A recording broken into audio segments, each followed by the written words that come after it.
All right, welcome to Words of the Wise. Today I have Chief Hill from Quincy Police Department. He has 36 years experience in law enforcement and a really extensive background, including an investigator, part of the drug unit, K-9 unit, SWAT. He was the assistant chief at his previous agency and now is the chief of police at Quincy Police Department. And I'm really excited to have him on the show. So welcome, Chief Hill. Thank you so much for being here.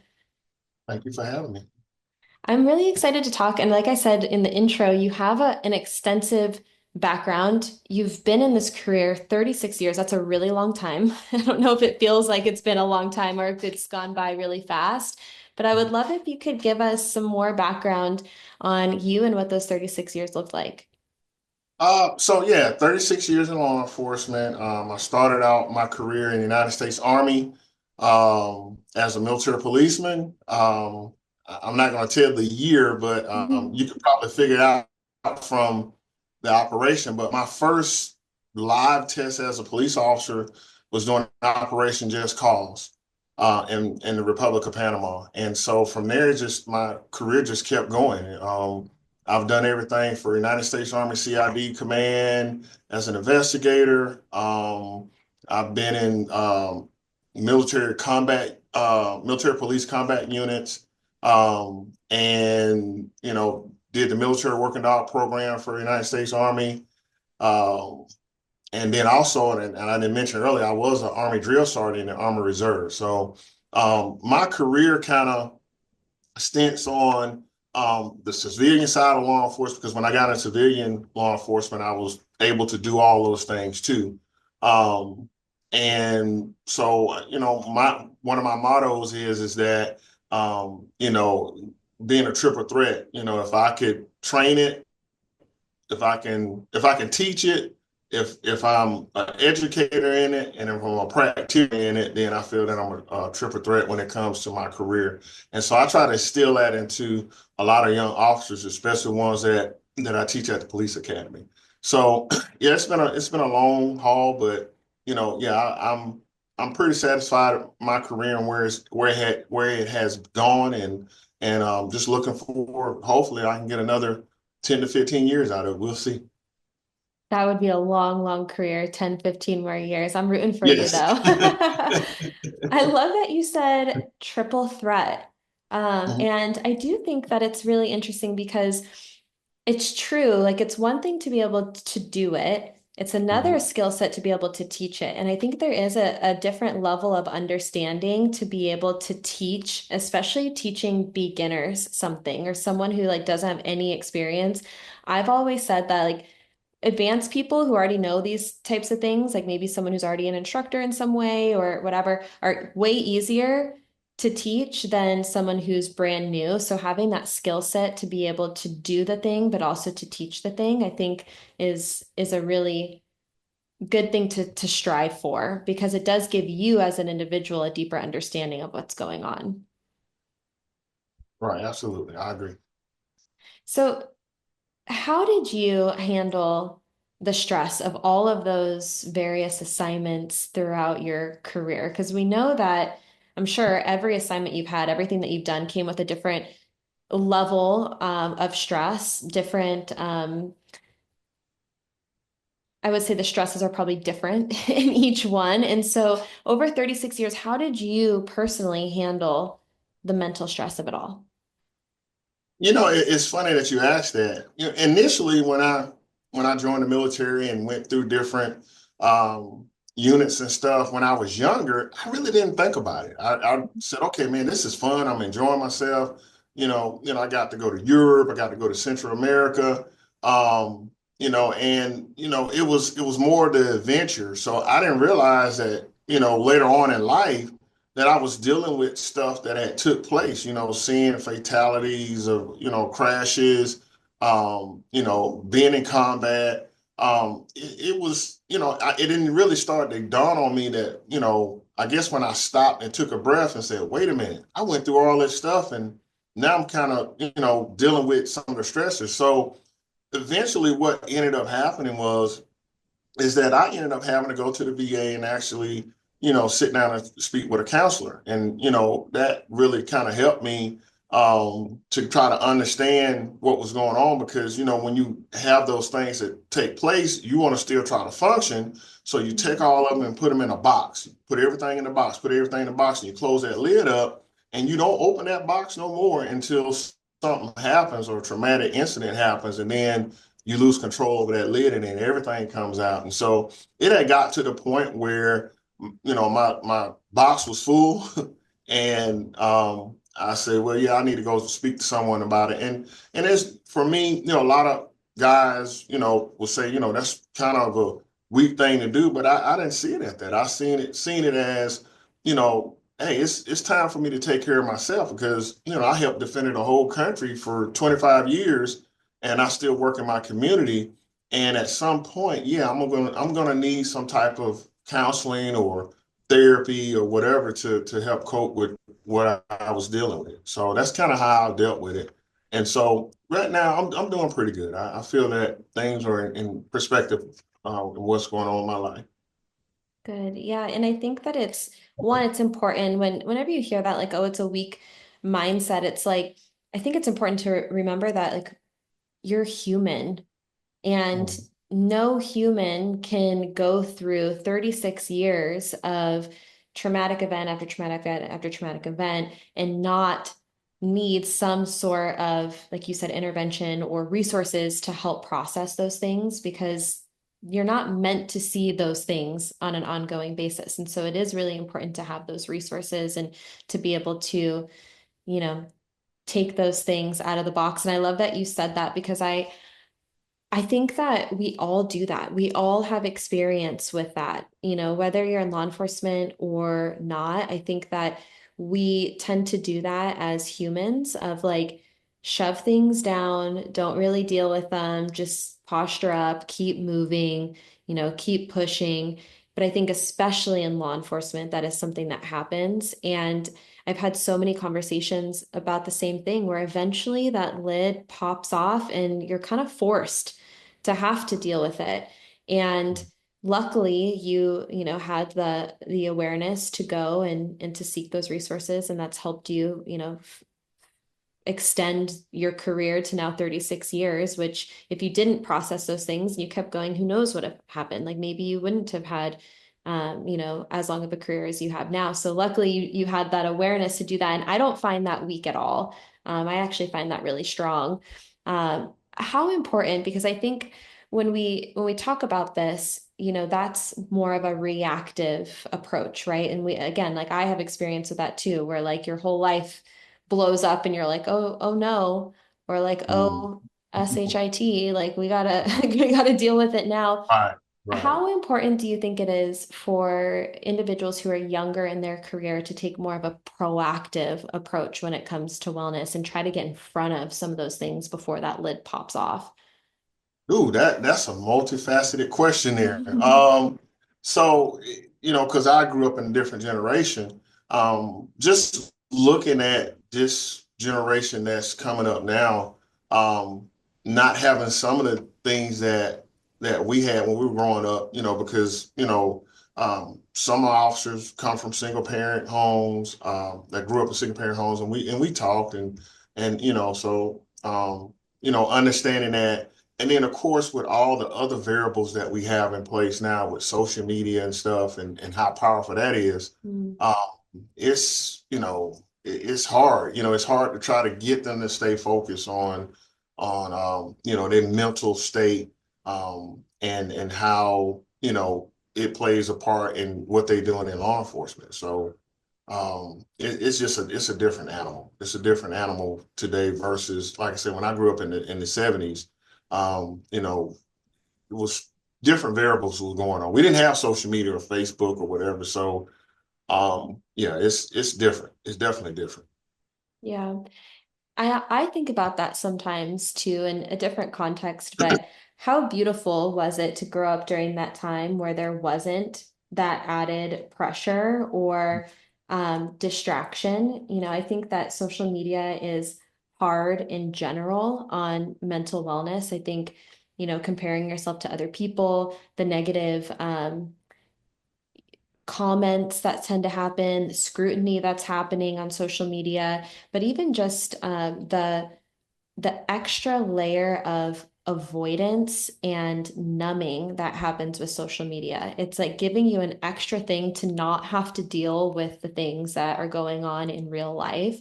And that's what they call it, like the doom scroll. It's like now you have another way of not dealing with the things and, trying to keep that lid on instead of actually dealing with it because now you're distracted by social media.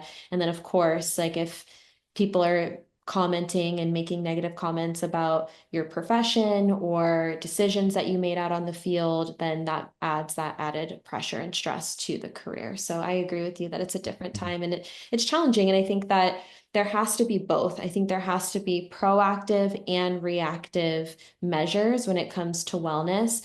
I think that the easier way to do it is reactive, once everything blows up Right. to be like, okay, especially when you're young. I mean, like you said it in the beginning, like I didn't really think about it until I had to. And I felt the same way. It's like when you're young, you don't really think about those things sometimes. You don't think like when I thought about being like in my 30s, I was like, that seems so far away. Like, I don't really need to deal with anything right now because that feels like so far away. And then you like snap your fingers and now, you're there and you're like, oh, dang, like maybe I should have should have Yeah. done those things I went back earlier. and talked to someone. Yeah. Yeah. Yep, 100%. One of the things when we were talking offline that you said that you did today, and I wanted to kind of circle back. I don't even know if you realized it, but I asked you, how was your day? And you were like, Mhm. good. Yeah, we just got done with Special Olympics and Mhm. I visited a nursing home. And I wanted to touch on those a little bit because Okay. one, I think to me that says that you're involved in your community. And you're doing things, within your community. Tell me a little bit more about Special Olympics. Tell me a little bit more about the things that you try to do within your community to, make it known that you guys are there and you're involved in supporting them. Yeah, we have a lot of programs in place. A lot of initiatives when I first took over as chief that I wanted to do in my strategic plan was a whole section on community engagement. Mhm. And not to say anything about any previous chiefs because those guys did an awesome job. They laid the foundation. I stand on their shoulders. So, but I took what they had and I moved forward with it. And one of the issues that when I did have opportunity to talk to the community, they said, well, the police doesn't engage, they don't engage us. They don't get out the vehicles. We rarely see the chief. And so what we decided to do is do different programs. For one, and we talk about the nursing home piece.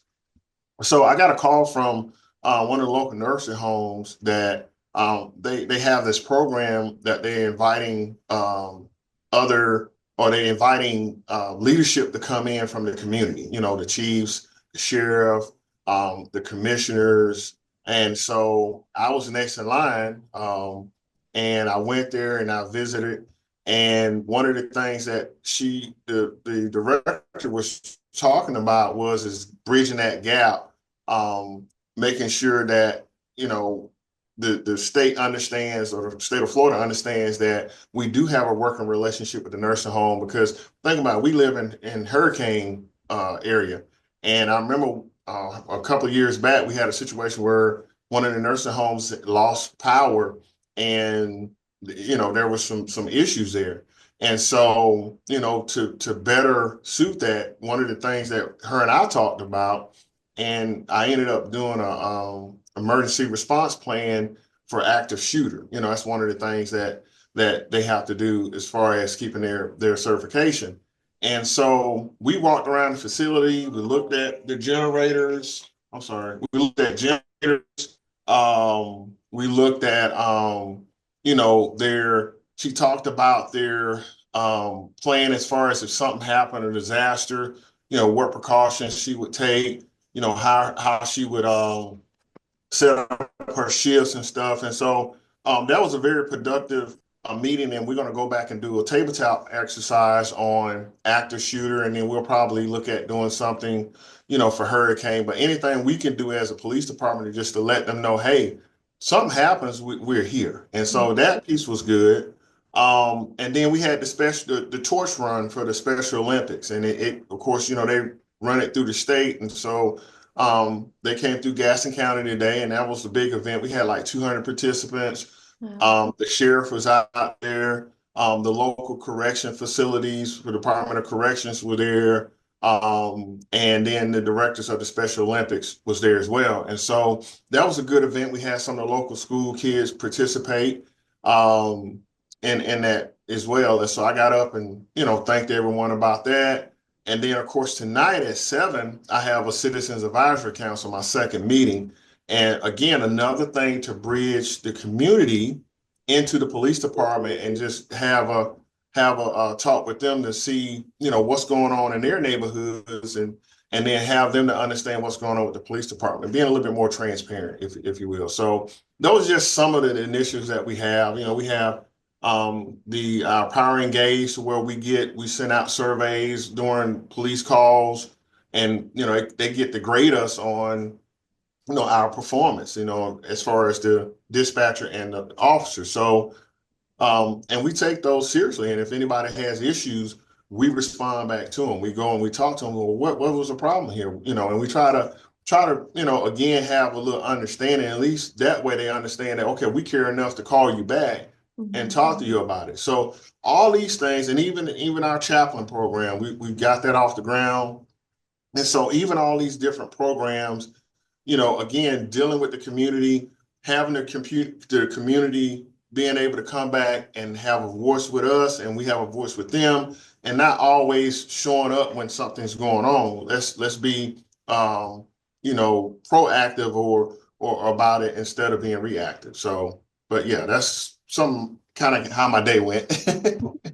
And I love that you said not just showing up in like the bad times or the hard times, but like also just showing up during some of the like more positive times, the Special Olympics, showing up at the nursing home, like being engaged during the good times and the bad times.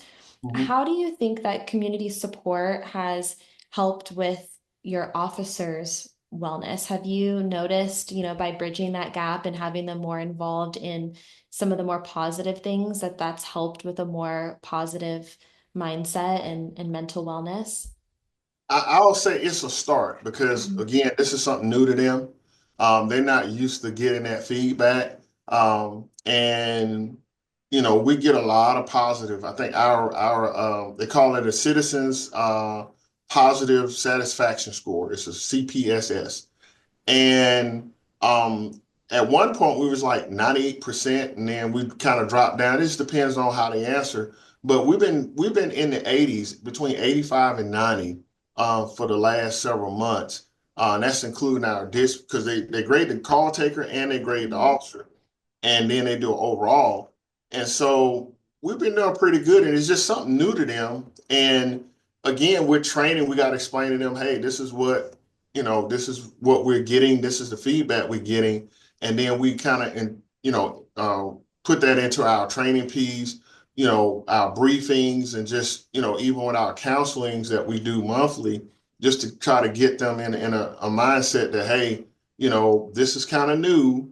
But at some point, I think once it really takes off, because we've been doing it now for about 8 months, but I think once it really takes off, they'll start seeing it being something that, okay, yeah, if I keep doing this, or if I keep putting a good product out to the public, then yeah, my scores will go up, and then I'll be able to, be a better law enforcement officer, which means now my stress level is not high, because when I go to a call, they know I'm gonna give them that respect. They know I'm gonna give them a fairness when I'm on the call. So that's the outcome that we're looking for at the department. So again, it's still kind of we in that kind of walk stage now instead of run stage. So it's still coming along. So, but so far so good. So far so good. I love that you said we're in the walk, not the run, because it's like the Yeah, crawl, the walk, the run. right, It's like correct. what you do. No, I think that that's great, and I think that too, like you said, if you're out in the community and the community supports you and they have that respect for you, and they're saying good job and thank you, then you're not just getting the stress and the traumatic calls and the incidences, and that's all it is. You're also getting people who are saying hi because they feel like they know you. They're saying thank you. You're getting the smile. So you're getting some of that positive community feedback as well as you go along. What is your, what do you think? Because I think we've made really great strides, and I think that everyone can agree that, where we were even 10 years ago in the wellness space Mhm. is vastly different than how it looks now. And I think that actually, and I think we talked about this before, but I didn't realize that Florida is actually a state that's really kind of on the forefront of wellness. I think we hear a Mhm. lot of different states like California, which I think that they are as well, but Florida is as well, is a state that's really prioritizing wellness and is kind of on the cutting edge of wellness programming. What do you think is still the biggest challenge? Even though we've made big strides in the last 10 years, what do you still think is the biggest challenge in the wellness space as a whole for law enforcement? One of the challenges, we talked about this previously, is, and you kind of use that proactive, reactive. Um, a lot of these programs are more reactive than proactive. And so I think that's where the gap is. And, there's some great programs out there, don't get me wrong. And I support them 100%.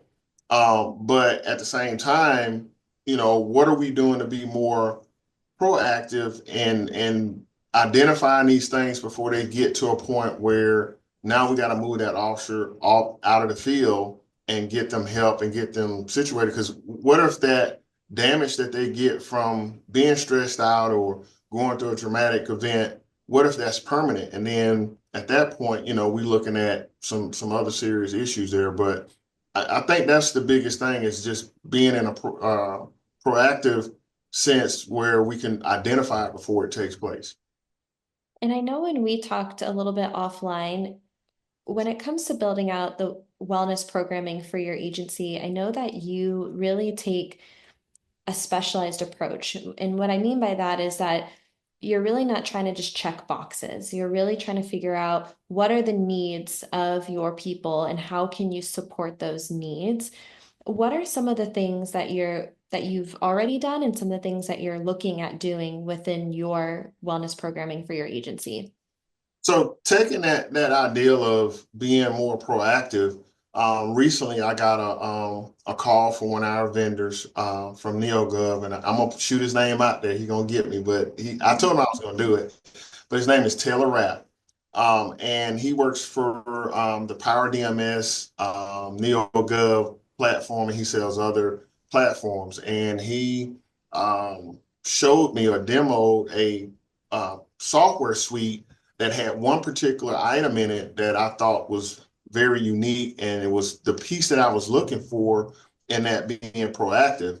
The system's called Power Vitals, and this system basically, because now we in the, technology age, it use algorithms and other things, but it takes that officer, once you put the officer in the system, it takes all their calls that they're going to, and it measures the calls, say for instance, they go in a 6 month period, they go to a domestic with injuries, they go to a crash with a fatality, have a use of force situation that takes place, and it takes all that information and measures it, and it says, okay, this officer may be at risk of being burnt out, stressed out. You might want to look at him or her, maybe pull them aside, have a counseling session with them.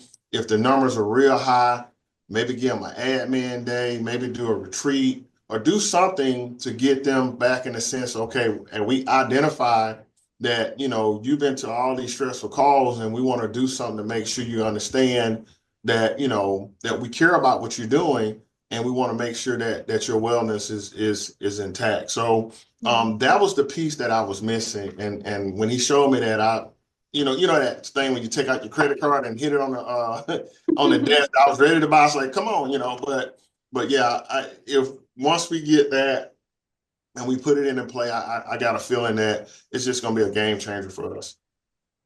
Yeah, and like you said, it's like how can you, and you said this offline, you didn't say this right now, but I'm gonna call you out on what you Okay. said Okay. because you said a lot of times officers don't like to volunteer when Right. they need help. Hmm.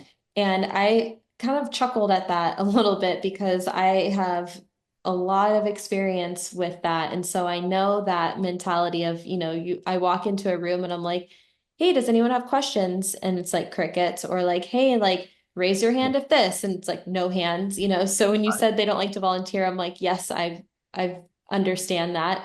Mhm. But I think, obviously in the context of wellness, I think you're right. I think that there's still this idea that maybe it's weak, or maybe you'll lose your job or whatever it is. And so I think people are afraid to come forward. Not everyone, but a lot of people are still have that fear or don't want to be the person to volunteer themselves. And so it sounds like, I mean, I don't know anything aside from what you've said about that program, but it sounds like having some sort of point system where you can get in front of things sounds positive to me. Right. Right. Exactly. I love how, the analogy too of like I threw my credit card on the table, like Oh, I sold, did. I did. I sold. was, yeah, because again, my whole point is, and being financially, fiscally stable with the police department's budget. Um, I like to spend money on things that the officer is going to be able to use in the field. Not necessarily say, okay, they look good, because I want them to look good. We talked about look good, feel good, perform good. But at the same time, I want to give them tools that's going to help them not only enforcing the law, but looking after their health as well. So, there's some other initiatives that I can build around that program. Once we get it in place, and it'll help me have multiple things to do depending on what levels of stress they're at. So Yeah. now I can just kind of open that door up and just say, okay, we have this program, and it even has a mobile app to it called Power Line, and it does something similar to some of the other programs that are out there that you go on and you log in, and it links into our Power Engage. And if that officer has a CPSS score, it lists that CPSS score. That's the first thing they do. So that way, okay, you might be having a bad day, but look what the people are saying about you. You're an awesome officer. You did this great or whatever. So it puts that in there. As soon as they open it up, they can see their score. So I'm really excited about it. Yeah. And there's a few things you said that I wanted to touch base. The look good, feel good, perform good. I remember you saying that when we initially spoke, and I really liked that because I do think the way that you feel does directly impact the way that you respond to things, the way that you perform. And so I really liked that saying, look good, feel good, perform good. Um, Mhm. I also think that it's really good to give people positive things, even if they're small, like sometimes all you need in a day, especially if you're in it and you're having a rough one and you just like saw a bunch of stuff, or maybe you're just having a stressful week, and it doesn't have to be on the job. It could be at home too. We know that there's Right. home stressors as well. Like maybe it's Mhm. stuff with your spouse or your kids or whatever. And to Mhm. have someone say, good job. I know Mhm. it sounds so small, but I think that those things can go a big way. And like sometimes that's all I need too. Like if I'm in the thick of it and someone's like, hey, I appreciate you. Or like, Mhm. you're doing a great job. Like, thank you for what you do. It's like, wow, like that feels good. So I love that you're incorporating that because I do think that's important. Even if it's just a small little, like, I appreciate you. I Mhm. think that that can go a long way. The other thing that you mentioned was, and this is in a different context, but I wanted to talk to you a little bit. You said um, financial wellness, or you saying you being fiscally responsible as a chief. But when we talk about financial wellness as a whole for your agency, How important do you think it is to incorporate financial wellness into your wellness program? And what are some things that you're seeing or some things that you've done over the years to help support financial wellness? Oh, that's another big question. Because we're kind of constrained in, our salary because, we're a smaller agency. Mhm. Revenue is a lot less than some of our bigger agencies that are in the area. Um, that's a tough one because finances change depending on the stock market and other variables that we have going on. And so some of the things, well, I look at it in two pieces. Let's look at the department side as far as what we do. We try to, again, like I said, one of the things that I'm doing is in our strategic plan. I want to spend money to support that strategic plan. So again, in our strategic plan, we talked about officer wellness. So find something that's gonna fit that for officer wellness. And so personally, it's hard to kind of counsel some of the or talk to some of the officers and supervisors because many of them have families and those families have needs and their kids might want to participate in certain things or whatever. And then of course, with them working shift work, it's kind of hard because they want to try to continue to work to be able to support their family. So I think we take that day by day when it comes to the personal finance, and just kind of look out for each other. I wouldn't say, okay, we open up a bank and start loaning money, Mhm. but if it's anything we can do, like try to find extra details to do, which we have plenty of those that sometimes give relief to the officers and they able to make a little extra money. And just kind of looking out for each other on that and making sure that if it gets to the point where it's bad, then we understand they got to make decisions. They may have to decide to go to the bigger agency to make more money. And we're talking about a huge gap. My agency versus the larger agencies, we're talking almost $20,000 in gains if they go to a bigger agency that's locally. And we can't compete with that. They starting out $20,000 more than us, so it's kind of hard to keep them not focused on that. But again, like I said, we just try to be supportive as much as we can on the personal side, and we go from there. I think that it's really important to also recognize that I think a lot of the conversations I have, and it's not everyone, there are going to be people who are more motivated by salary, and that's fair, if that's what you're motivated by. But I think that what we're starting to see is a lot of officers are not just looking at the finances, they're looking at agencies that are going to help to support their longevity and to Mhm. have a better quality of life. And so while money could be enticing, I think that it's a message to all agencies that that might not be what people are actually looking for. They might be looking for an agency that's going to support their wellness, that's going to be, really engaged with their life and their family's life and the longevity on the job. And I think a wellness program and the things that you're doing to support your people, like you said, is sometimes the thing that people are going to sign up for, not Right, necessarily the right. paycheck. And so, and I know that you said that you're a smaller agency, but you still have a really high call volume. And I think that it's important to note that, you know, if you're at another agency, let's say like you are at an agency that pays you $20,000 extra a year, but they're not really supporting your wellness and you have a high call volume and you're going through all these things and they don't really care, or they don't have the resources in place for you, is that $20,000 worth your mental health? It's a question to ask. I think that's a question that a lot of people are considering. And I also think it's important to note that most agencies are smaller agencies. And just because you're a small agency doesn't mean that you don't need the resources that a larger agency does. Right. And it doesn't mean that you can't support the wellness of your people. And I think that to your point of, in leadership, making sure that you are, um, I don't want to say smart, but strategic with the way that you spend your money to make it work, Right. Right. and to make sure that you're spending money on things that actually help. And Right. I think that it sounds to me that you're trying to look at your people, what do they need, and then how can you support that with the funds that you have to make sure that they're getting the resources that they need. Correct. That's well said. Yeah, I mean that's exactly what I do. Yeah. I love like your demeanor. It's so funny. And for anyone else, okay, so um his initials on his email spell out chill. Yeah. And I just think it's hilarious because that's exactly like every time I talk to you, I feel like that's how you are. You're like, yeah, it's like chill, like, yeah, that's it.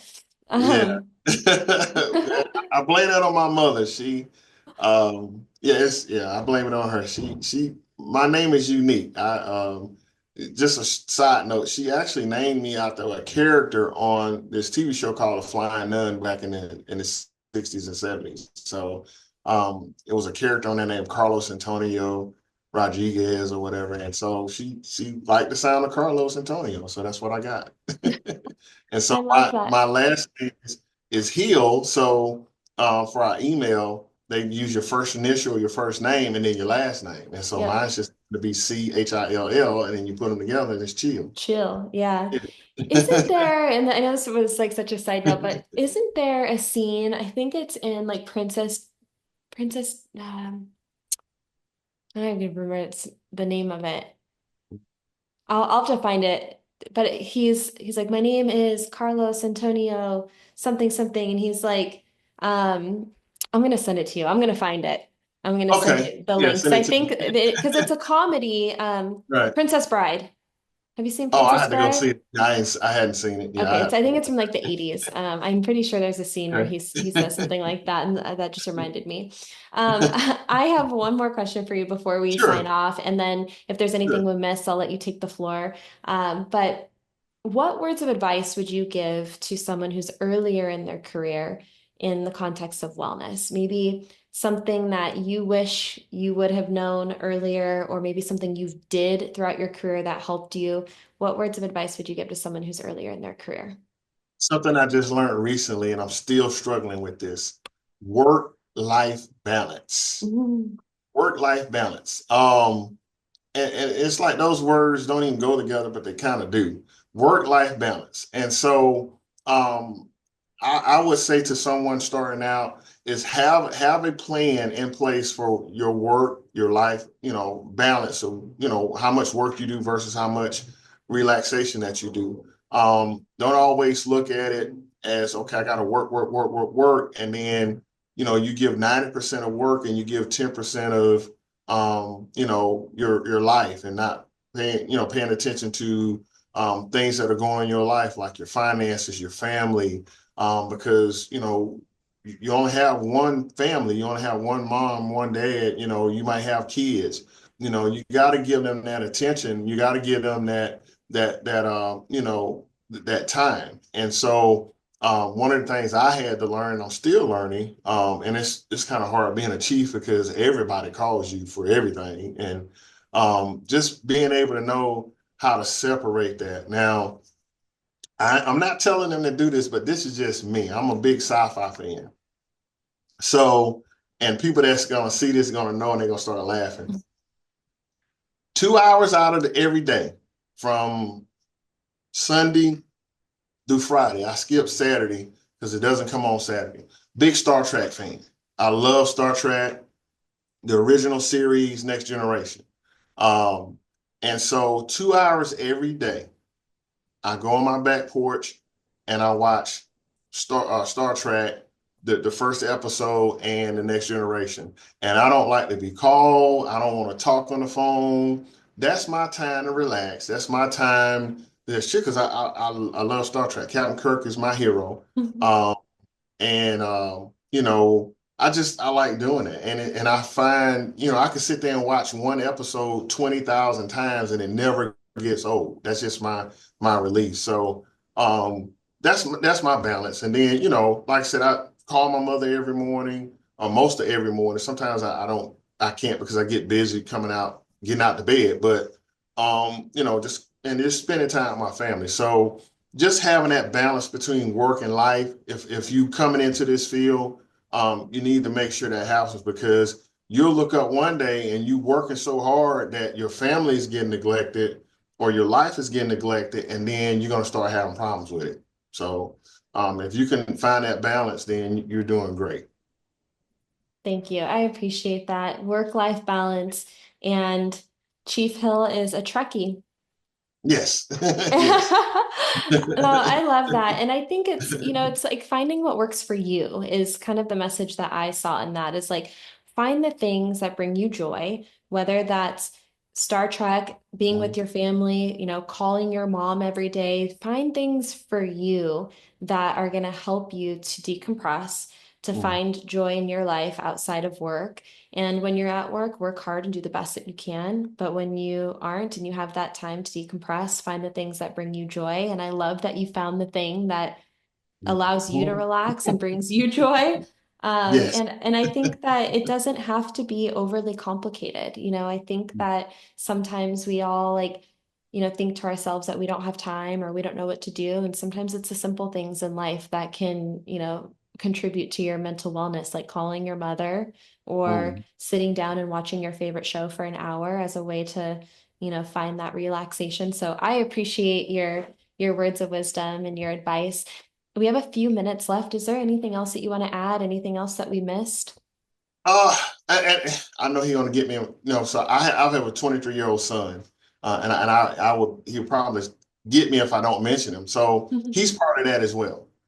Making sure I call him now. Of course, when we at that age, we're not thinking about calling mom and dad and stuff. So him and I try to also make that effort to make sure that we stay in contact with each other. I didn't want to leave him out because if I did, he was like, "Dad, you didn't say nothing about me." Um, but I love my son to death. He is, the reason why I continue to try to set examples and do things because hopefully one day, knock on wood, he give me some grandkids and then I'll then I'll be able to enjoy that and then maybe I'll retire at that point once I get some grandkids because I can spend time with them.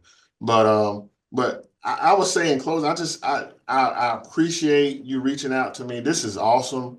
Um, I think that people need to be more aware of what we do as law enforcement officers and the stress we go to, and they need to understand that we are human. You said it earlier. We have issues too at home. We some officers have domestics at home. Not necessarily get to the point where they get arrested, but nevertheless they get in arguments with their spouses or they kids and they have financial issues just like everybody else that when we go to calls, those are some of the same issues they're having. And so, but I like having this platform and being able to talk about it because I feel it's a huge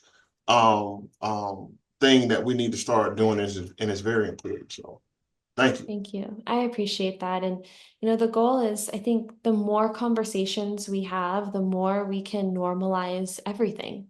Mhm. I think that one, normalizing wellness, that it's not a weakness to need support. It's a strength. And I think that all the things that you're going through in your life, there are resources that can help to make them better. And so how can we, make sure that it's normal? It's normal to say, yeah, like I saw something really, really hard and I'm doing this now because it's helping me to feel better, and Right. I think too, like being able to humanize you in law enforcement and for other people to see that you are humans and you have life and stress on and off the job and you're doing the absolute best that you can. I think it's important too to realize. And so I appreciate you very much for trusting me and coming on the show and sharing your insights and words of wisdom. And thank you for your time. I really appreciate it. All right. Thank you. Of course.